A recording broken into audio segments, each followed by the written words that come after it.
So I'm here to talk about Truma's Combi Diesel heating system that can be fitted to your camper van or motorhome. Now this is a single unit, it's normally located under a bed or a seat base that heats both the air inside as well as the hot water. Now that can run off electricity, off diesel, or a combination of both. And it's worth noting that if you are on diesel, it runs off your main tank and the inlet pipe will not allow it to drink all of your diesel, so you've got no diesel to get to a fuel station the next day. It will always have that reserve level. Now the control panel itself is also powered by an app. You can download this from your app store and it will allow you to have complete functionality of the control panel from your phone. Say for example, you're in bed, you'd like it to be a few degrees warmer before you got up, you can get your phone, turn the heating up, wait a few minutes, and you're good to go. But let's delve into the control panel now and show you the functionality. To wake up the control panel, you first need to press the home button. And then you'll need to unlock the screen, and then it will take you into the main menu. Now from here you have a room climate, hot water, the iNet X app, notifications if you get any error messages, you can turn it off, and also you have the settings. Along the top you have the time, the date, the Bluetooth connection, which is for the iNet X app, and at the top right the all-important plug symbol that lets you know that you have 230 volt power. Now let's say for example we need to turn the heating on inside the camper van. We press room climate. Room climate is switched off. From here it will give you the option to turn on the heating or the ventilation. Now the ventilation is purely the fans inside. So if you need to circulate air, if it's a warm day you'll go for ventilation. As it's a chilly day we can go for heating. Now from here it will give you two settings. It will give you the current temperature and it will give you the temperature that you are setting the heating at. So let's say we want 25. That red circle means the heating is heating up. You have options here of fast and comfort. Now if you're used to the old CP Plus panel, that will be the same as Boost and Eco.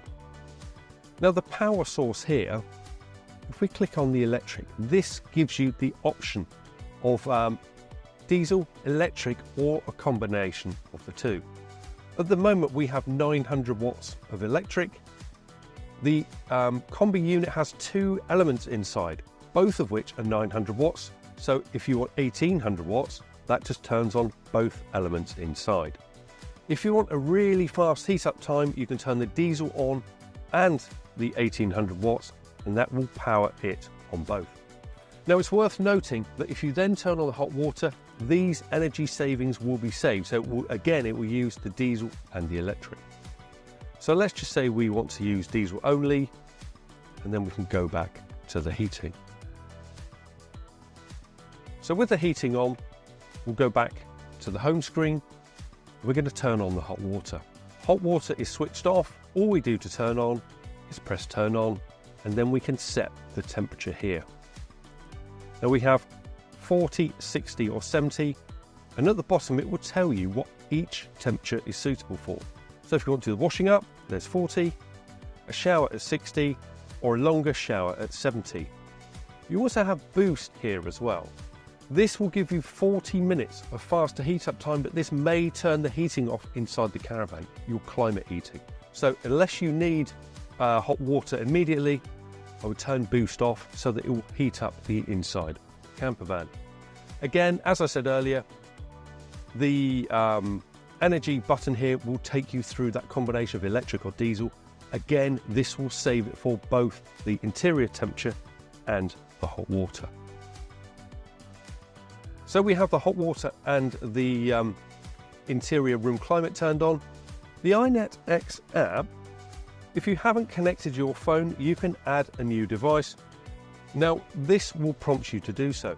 If you follow add new device, it will eventually take you through to a QR code that directs you to the App Store. Now connecting to the iNet X control panel is the same as connecting to any other Bluetooth device. We're not going to connect on this occasion, but if you've done so, you will have a green bar at the top here, like you have with room climate and hot water. Now we're going to go off to notifications now. This will let you know if you have any error messages. For example, if you've selected 230 volts electric and you haven't got a supply, you will have an error message that comes up here. Occasionally it will tell you how you could remedy a problem, but it's all displayed on this panel. We don't have any notifications at the moment.